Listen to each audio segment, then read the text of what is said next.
Welcome to the Internet Advisor, your place for technology news, interviews with industry experts, and answers to your computer questions since 1998. The door is always open at InternetAdvisor.net. But right now it's time to get you in touch with your team of tech experts on this year's edition of Internet Advisor. This week on the Internet Advisor, we'll be talking about cybersecurity tips that you can use in your home or your workplace. We'll also reflect on the Black Friday numbers and how those all panned out. In addition, we'll talk about tech news, gift guides, and of course, we'll have Mike Brennan with MI Tech News like we always do. Stay tuned, stay tight. This is the Internet Advisor.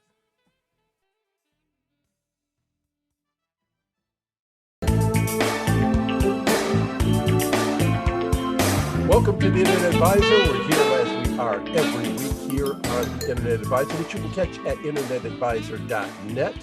You can go to our webpage and catch it there. At that point, you can also see our behind-the-scenes look, or behind-the-speakers look, as I like to call, with Ed Rudel, because we have a Zoom cast that we do as well during the Internet Advisor. And if you happen to be watching right now, there's no news to you. Every week we're here with our usual cast and crew, and we start off with the original Internet Advisor, and that would be Gary Baker, coming to us from the studios of Shared Adventure in sunny Southeast Florida. How you doing, Gary? I'm doing great, thanks. And you're right. We tell people, hey, go to the internetadvisor.net. And I'm going, wait a minute, if they see this, they're already here. Absolutely. And then, of course, our resident tech expert for everything other than Apple. I like to pick on him that way. That would be Ed Rudel. How you doing, Ed? Oh, Cal, thank you very much. Doing great, man. It's chilly out here in the shed. Yep. Coffee's on the stove. I can see it behind you. Coffee's on the stove. I put a little something extra in it this time. It's a little cocoa. Is that what they call it? I was going to say, this cocoa. Is a morning show. Well, that's true. I see you have your holiday mug and everything. You're just perfectly set there.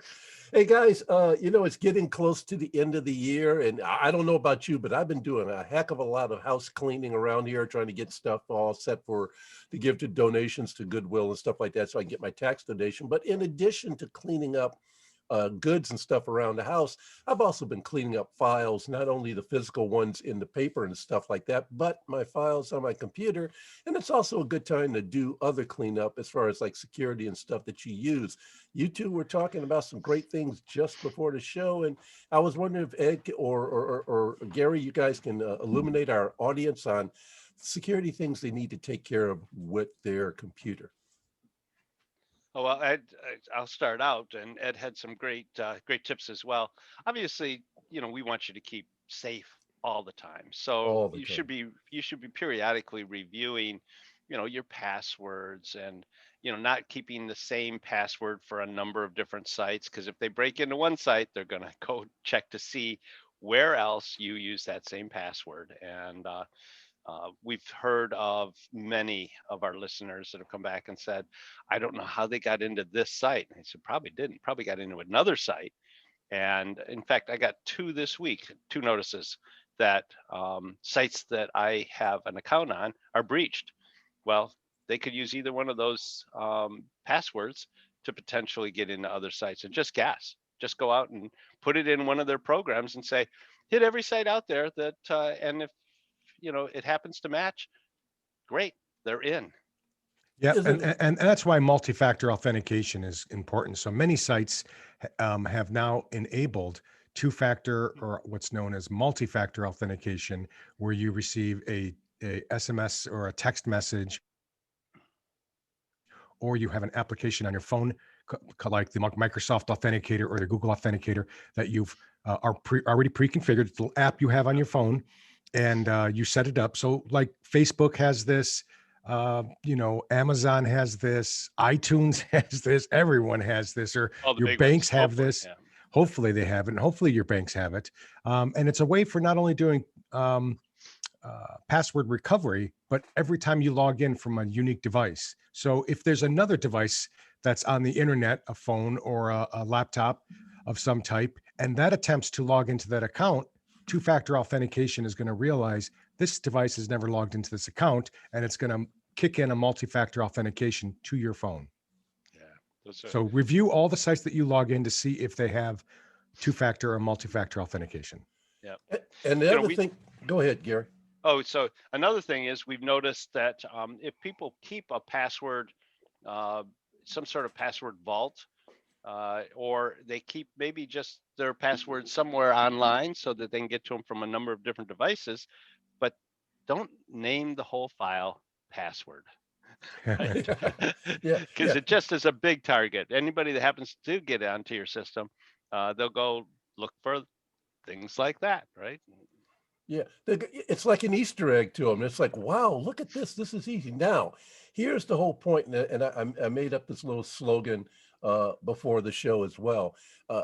It's great to be able to name it backup or password or vault or whatever you want to call it, because for you, it's convenient. Well, guess what? Security is never convenient. You have to give it some sort of cryptic name, but give it a cryptic name that you can easily remember. I mean, for example, let's say you're a big rock and roll fan. So give it a name of one of your favorite rock and roll groups, Rolling Stones or something like that. That way, you know, whenever you hear that, that's your backup or your storage vault or whatever place that you keep your information at.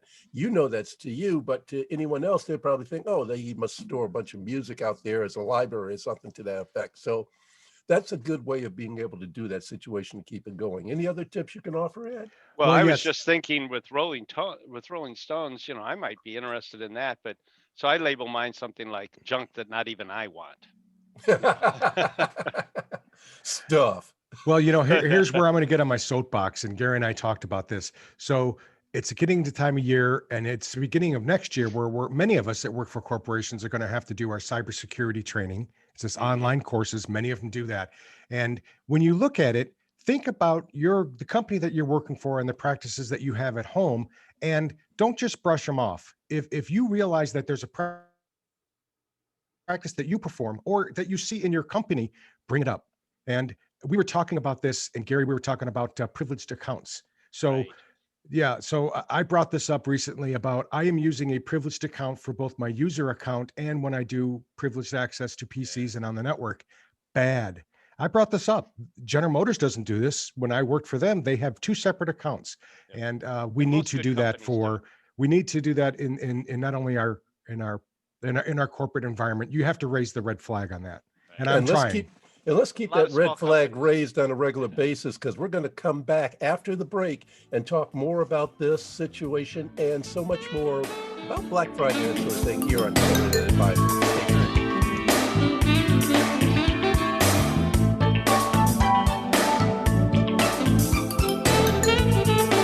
Welcome back to the Internet Advisor. My name is Cal Carson, and we're back here as we are every week. I want to just let you know that if you have a question for the Internet Advisors, please feel free to submit it at any time. And how do you do that? Well, simply you go to internetadvisor.net, and on the banner on the top or down on the bottom, you'll see a button that says Contact. Click on the Contact button and then submit your question. When you put in your question, put as much detail as you possibly can about the question. I have a toaster and it's a Sunbeam Model 605. I can't seem to get the bread to pop up out of it. How do you do Wrong this? show, Cal. Okay. That's the appliance doctor. Oh, yeah, that's right. So you have a Dell computer and it's a model 3506, and for some reason or another, the CD-ROM drive won't eject the CD. Put that type of information into the question. Give us as much as you possibly can, and we'll go ahead and read it, answer it, send it back to you. And if you're lucky, we'll also do it on our Zoomcast as well. So that's internetadvisor.net. Click the Contact Us button. Hey, this past week, we've had Black Friday, we've had Cyber Monday, and what I noticed in the news is that we didn't have huge riots at stores, and that was probably because of the pandemic, kept everybody from going. It did, however, force people to do a lot of shopping online, record numbers online. That's right, 29.6 billion just over the weekend. Wow. Amazing number. And many of them are extending it through the week and through this weekend too. So that's right. And they might as well, because where are you going to go? You might. They got you as a captive audience right there. All they have to do is put the deal in front of you. All you have to do is click and buy it. Some of the Black Friday numbers, they were saying $9.3 billion in Black Friday sales, up from $7.4 billion from last year. Over $5.1 billion spent on Thanksgiving Day alone. Yeah, that's amazing. Which is great, and that way you can still stay home, have Thanksgiving dinner with your family, but yet you can still shop the Black Friday deals at the same time. What a deal. I bought my ink cartridges. I think that's all I bought on Black Friday. And that just dates me. How many people actually still use printers? Us old timers. But when I talk to my kids, they don't even use printers anymore. What do you still have a printer for? Yeah, that's true. That's very true. So- It was interesting too, because we were Zooming and then with my family, and we would take people to different sites. Somebody says, "Can I share now? Can I share?" And they would share their screen and take us to a site and say, if you want to buy something, I can't give you my Christmas list this year, but if Uncle Gary, can you take a look at this? Does this look like a really good product to you? And he was showing me, and it was just fun. Everybody got to chip in and give their opinions, and we got some of our Christmas lists out there with people that with relatives that said, hey, um, there's there's a couple different options here. Which one do you think is best? And so it was just a wait. Boy, did we extend our Zoom sessions. So and that's a good point. So when you're asking technical advice like that of someone like us or Gary or Cal, do a little research first, because how many times have we all got the thing? Hey, what type of computer would you recommend, or this or that? Do a little research first, and I like that, Gary, where they give you a choice. Which would you prefer, this or that, or give us 2 or 3, and then that narrows it down, because that way we know you've done your own due diligence, and we know where you're heading at that point. That's right. And you get to understand your options, because somebody might recommend something and you go, well, that's great from what you told me, but let me give you this other use case or this other story. This is how else I'm going to use it. Oh, well, if that's the case, so it helps us get some of the requirements down too that you're interested in. Yeah, it's absolutely paramount that you get all the information that you need in order to make that informed decision correctly. Because I just like you guys, I had the same. Yeah. That's right. Yeah. It looks like you got a bullseye. Go buy that. That'd be fine. But, I have the same issues that you two guys have, or anyone in the tech industry have. People walk up to you and say, hey, should I get this? Is this a good buy? That sort of thing.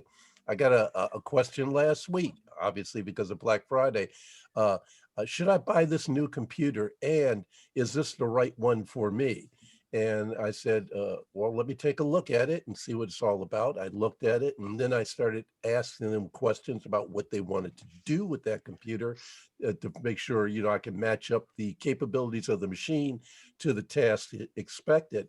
And after looking at it and talking to them and knowing a little bit about them and getting that information, they were actually buying a lot more computer than they ever needed to buy thousands of dollars. Yeah, so many people do that, right? Yeah. So, just because it was on sale at Costco, and they figured, hey, it was a super deal. And it actually was a good deal for someone who needed some equipment that was that robust. Mm-hmm. But for the average person, they were spending way, way too much money for it. It's like a developer's machine for a person who browses the internet. Well, what was some of the Black Fridays, and you listed a number of these items. One of them that caught my eye is the smart door switches, smart door locks. Yeah. And, I'm not sure if I'd ever put something like that on my house. I mean, if I had a lot of traffic and my kids coming out, I might do it. So these range from like $80 to, $330, and depending on the functionality. But, that way you could remotely unlock your door, or you receive notices that the door was opened or closed. I mean, that's always good to know. And that's what a lot of these do. Some have embedded cameras, some do not. CNET, or was it Best Buy?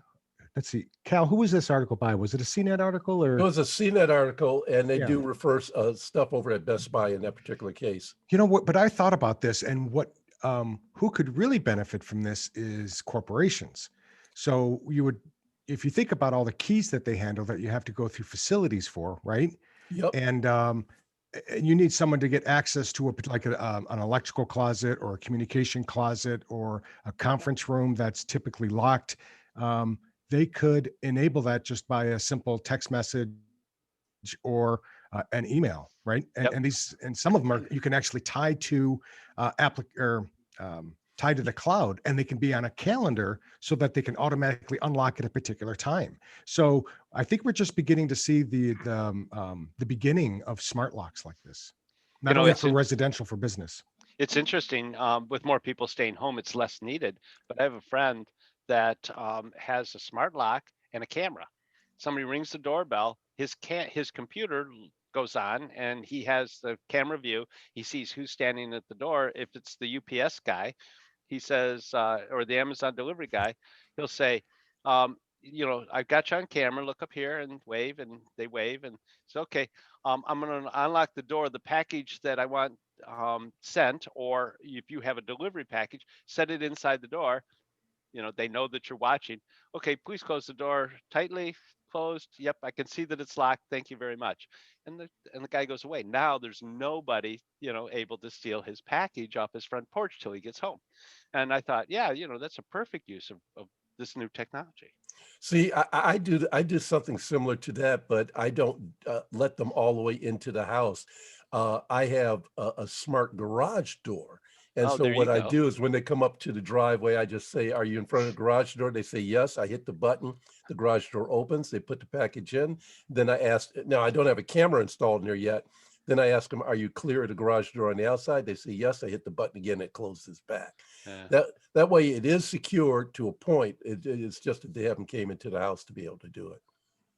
Yep. But they close it. They don't have time to walk into your house at all, right? Because they know they're on camera. Yep. Just put the package inside the door and please close the door. Yep, got it. Thanks. Bye. Such a bad deterrent for porch pirates. They hate stuff like that, because they have to be able to go out and harvest gifts for Christmas. And if you start doing secure things like this, you're going to put them out of business. And well, they always prey on the weakest link. We know that. Oh, without a doubt. And that's the way that you do it to be able to get those types of things. So technology, once again, coming to the rescue. I do like the idea of smart locks. I'm kind of with Ed on it, and the fact that I don't know if I really, really have a high desire for it. It's great when you have house guests get in, you can give them a security code. They can pop it and come in and go out and that sort of thing. And when they leave, you just kill the code and you don't have to worry about tracing the key. Yep, I can see real estate agents using it quite easily. Oh yeah, no more lock boxes, which is really, really great. Yeah. So that would be handy as well. Yeah, so they don't always put the key back in the lockbox, right? Exactly. It sometimes happens. Well, we're going to put this back in the lockbox for a few minutes. We're going to take a break for some commercials, and then we'll be back with more Internet Advisor.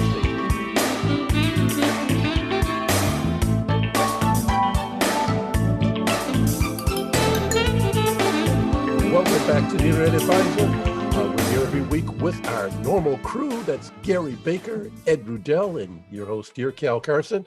And this week we also have standing by in case we need some additional tech support from Mr. Mike Brennan, the guy with MI Tech News. And in the next segment, we'll have a focus directly on MI Tech News and talk about that.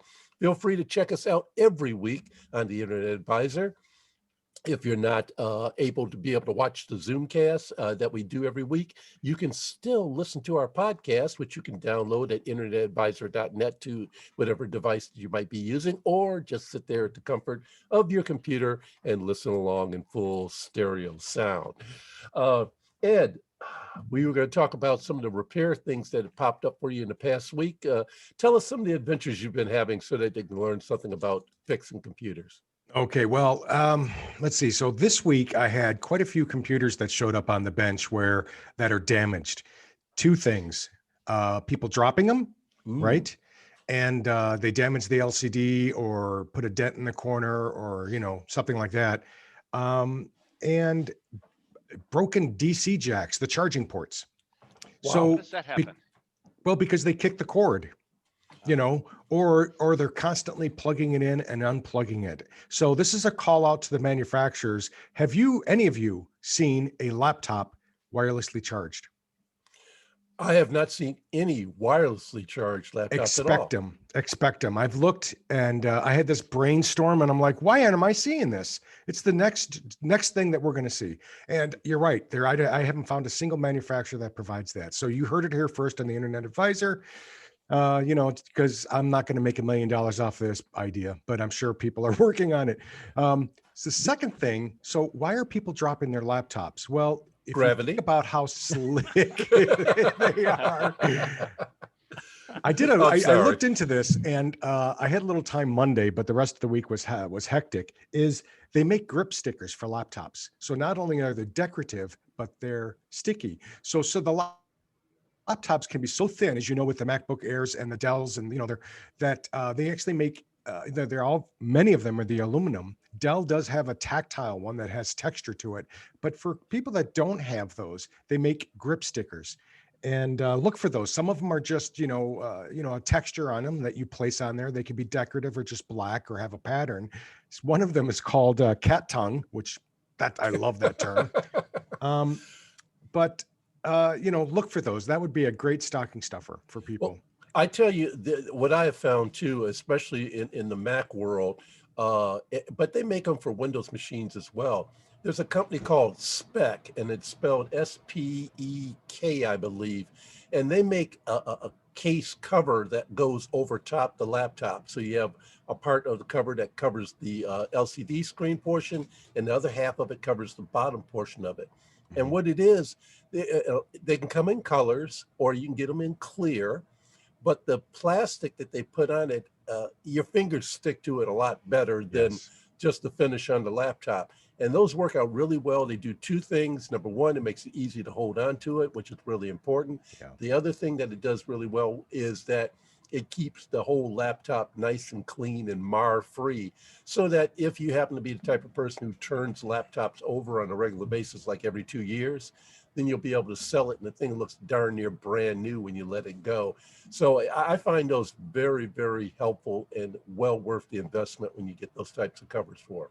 Right. And I was surprised, many of the manufacturers, if you do damage your DC charging port, there are lots of YouTube videos out there. Sometimes you don't have to replace the motherboards because sometimes they're soldered directly onto the board that in there. Sometimes when you open them up, though, most of the computers, you can actually just remove the DC jack and the cable that plugs to the motherboard. And for $15, you can repair that sucker.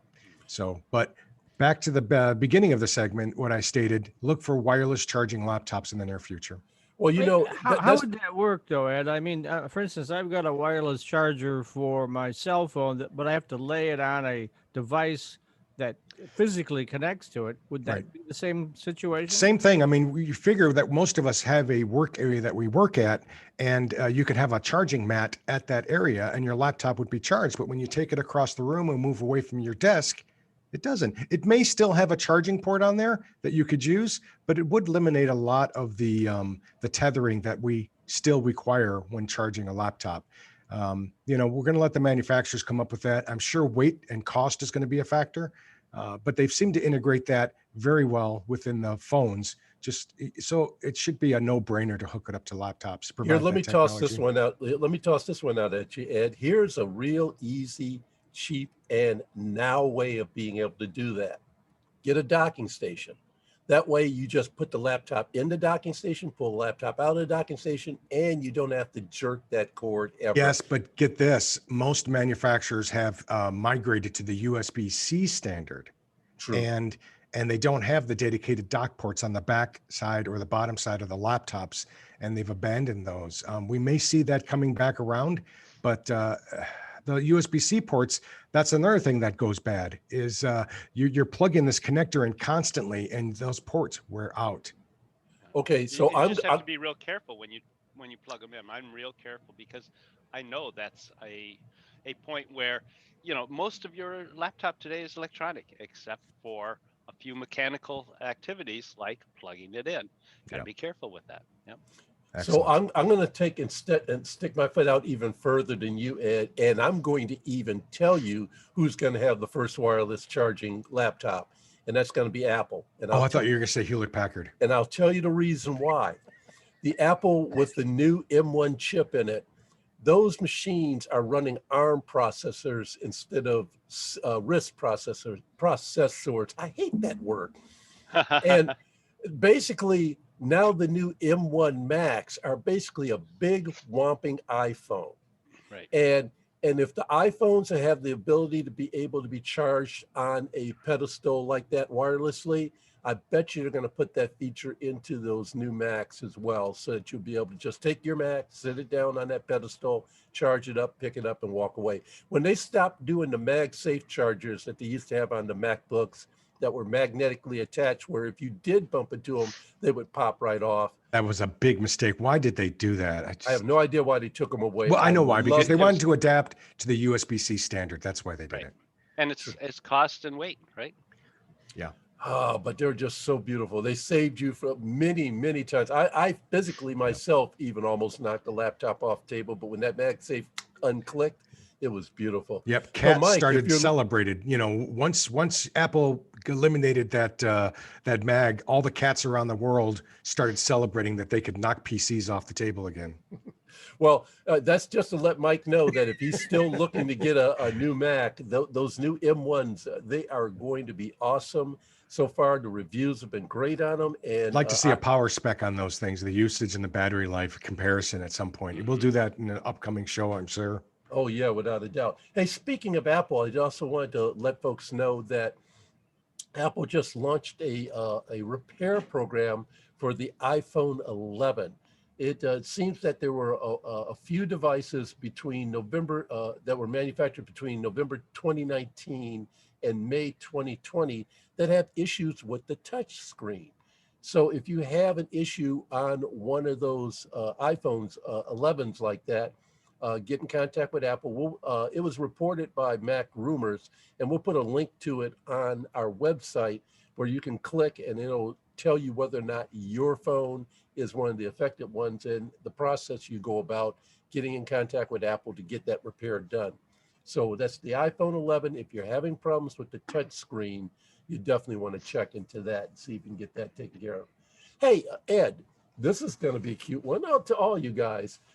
December 1st, 1996, AOL, almost online, went unlimited for $19. You could be on AOL as much as you want and as long as you want. Isn't that a wonderful thing? That was December 1st, 1996. And you were saying that you had heard a story about the AOL business. It's something in particular you want to reflect on. Well, the song bite for AOL. So, when people dial up, you heard that traditional modem sound, and then you heard welcome or you've got mail, right? So I heard on NPR driving into work this week that the gentleman that did that, I think his name was Bruce, actually his wife worked for AOL, and he was you broke up. Paid $50 to AOL. Now, his wife worked for AOL and he was paid $50 to do those sound bites? Yes, $50 to perform those sound bites, and that's about it. So he's famous, but guess what he's doing now? He's welcome to my Uber vehicle. So he's actually an Uber driver. Welcome, you've got a ride. I thought that was so cool. So they did a full interview with him on NPR. I'm sure if you go to the channel, you can listen to that. And then quickly, one other thing that happened this week in tech media. On December 3rd, 2001 was the unveiling of the Segway. That's that handy little scooter you get on and ride around and stand up. So lots of fun. I keep thinking about Paul Blart, the mall cop, whenever I hear about a Segway and think about that particular thing, and just makes me laugh. But those are really cool. Matter of fact, I want to say not Steve Jobs. Who's the other guy with Steve Jobs who invented the Apple computer? Wozniak. He owned a Segway as well, was a very big fan with that. But we'll segue away from this particular segment and come back with more with Mike Brennan and MI Tech News on the Internet Advisor.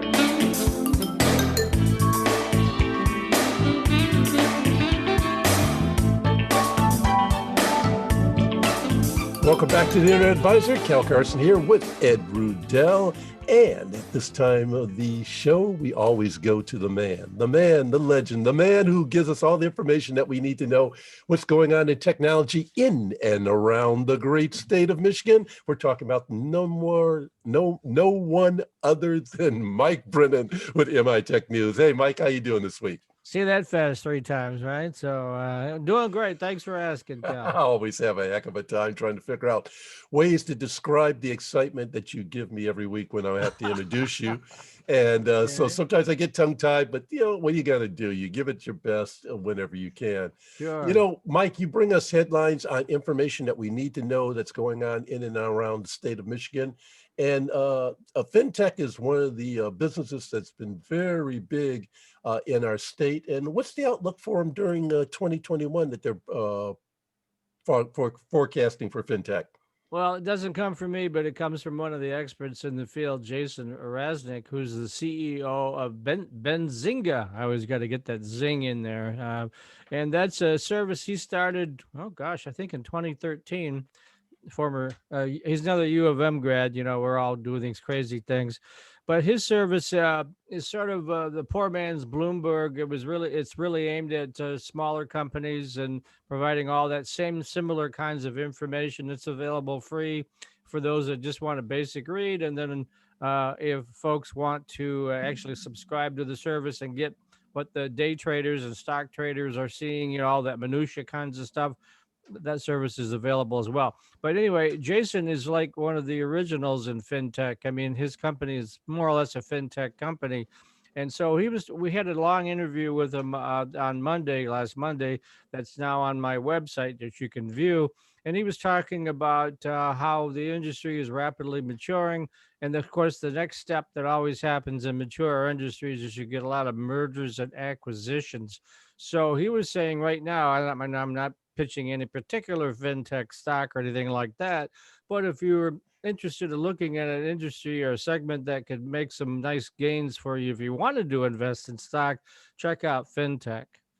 Well, that sounds like a great idea. And, like you said, we're not particularly endorsing it, but it's something that you should take a look at if you're trying to diversify your portfolio and spread your investments out so you can see if you can make or increase your net worth.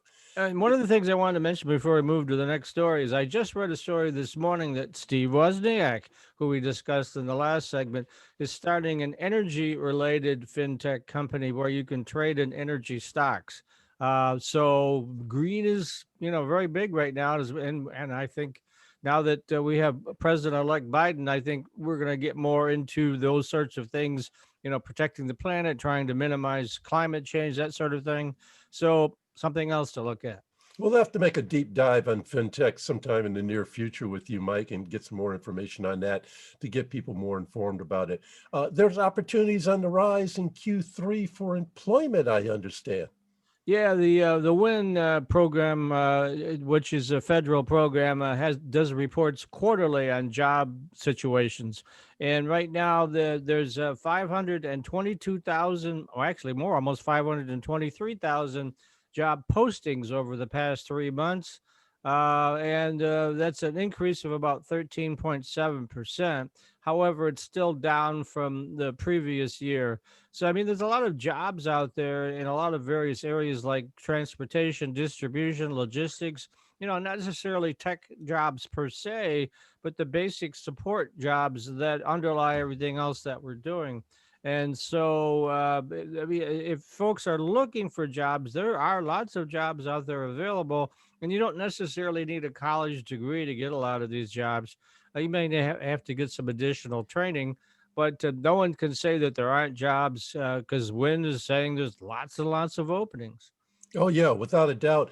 And there's lots of great paying jobs if you're willing to, take a shot at it that aren't college oriented. They're more trades. I know that the International Brotherhood of Electrical Workers are always looking for people to join their apprentice program. Yep. And if you can get an apprentice program, that's even better because you actually get paid while you learn. So you can't beat that. And you walk out with a certification or a license. And at the end, you're completely debt free. You don't have college loan, student loans or anything to pay back. It's just a great opportunity, and people should look into that. Well, even a CNC operator, there's a lot of, I mean, we're still a manufacturing state. And if you get basic training to be a CNC operator, which you can get in lots of different places, I mean, 6 months to a year or so, you're making some pretty good money if you're a CNC operator in manufacturing. Yeah. The U.S. economists are now broadcasting that, they see growth slowing in the U.S., but they think it's going to change once they get the COVID vaccine available to everybody. Yeah, that just came out about a week ago or so. The U of M does their annual forecast, the folks over there at the economists. And forecast is that the economy is going to rise 4.2% in 2021. However, the first quarter, maybe the second quarter, depending on how quickly the vaccine gets out, and hopefully then, because this whatever the new normal is, well, it's going to be a little slow, but then it'll pick up a lot of steam because there's a lot of repressed right now economic activity that people just can't perform because of the COVID. And as you know, on Mondays, we have an epidemiologist on the show that really keeps us informed. And he's optimistic that by, late spring, early summer, most people that want the vaccine, and that's the other part, is about half the people that don't want the vaccine. But I mean, a lot of the people that do want the vaccine will be able to get it, and it'll be on a hierarchical scale, where the healthcare workers and the first responders will get it first, and then the folks in retirement homes may get it second, and then everybody over 65 will get it third, and kind of working down through the list. And of course, there's 3 vaccines out there right now, and they're all in emergency sort of trials. And so we'll have to wait and see. But anyway, as long as the point being, as long as the COVID is depressing economic activity, it's, illogical that we're going to be stumbling along for a while until that time that we have herd immunity. Well, the speculation would probably be that once that gets out there and we start getting COVID under control and the economy can start working again, it's probably going to come roaring back. So maybe that fintech idea in the beginning is going to pay off eventually. Yeah, maybe the two of them work together. Who knows, right? Hey, Mike, what is the best source every week if we want to find information, what's going on with technology in and around the great state of Michigan? Where do I go? mitechnews.com, of course. Oh, thanks so much for being with us, Mike. Stick around. We're going to finish up this particular segment. And I want to bounce back to you on something that we're going to go even deeper into, but you can just reflect on the small incident that you had. You were doing something with your smart TV that required programming. It kind of threw you off for a second, and then it came back and everything's hunky-dory. No, I mean, my smart TV stopped working. So, I mean, you have to think about it. It's basically a PC. So one morning or one evening we were looking at it and I saw glowing lights at the bottom of it. So I have a Sony Bravo. It's about maybe 3 years old. And this is the first time it's done this. And unplugging it and plugging it back in did not repair it. So I went into I just Googled it, of course, and it ended up at the Sony Bravo website in the user form. Basically, if I would have read the instruction manual, basically I just had to press and hold the power button on the remote control, and then magically the damn thing started working again. So I'm hoping this is not going to be a systemic thing, that it was a one-off.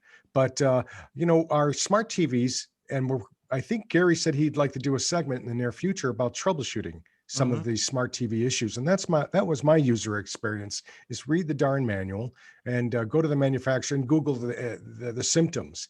I was lucky that I didn't have vertical bars or anything, that I was actually getting blink codes, just like a laptop. Well, I can't imagine how many times people have probably put their TVs out to the curb thinking they were dead, and probably that was the only thing they had to do. You were going to say something quick, Mike? We got about 20 seconds. I just say I have a Roku TV and I've had it now for about 2 years. And so I've been looking at the idea I mentioned to you last week about how much money I'm spending on cable. So I'm probably going to keep the cable for the internet and then jettison all the TV services because I can get everything through the apps. What do I need, Comcast, right? And we'll have more information about how you can do that and cut the cord in future shows that we're going. Mike, thanks so much for being with us this week. Thanks, Cal. And Ed, the same as well. Awesome to be here. Thanks, Cal. This is Cal Carson. We're going to say goodbye, but check us out at the Internet Advisor. Have a great week.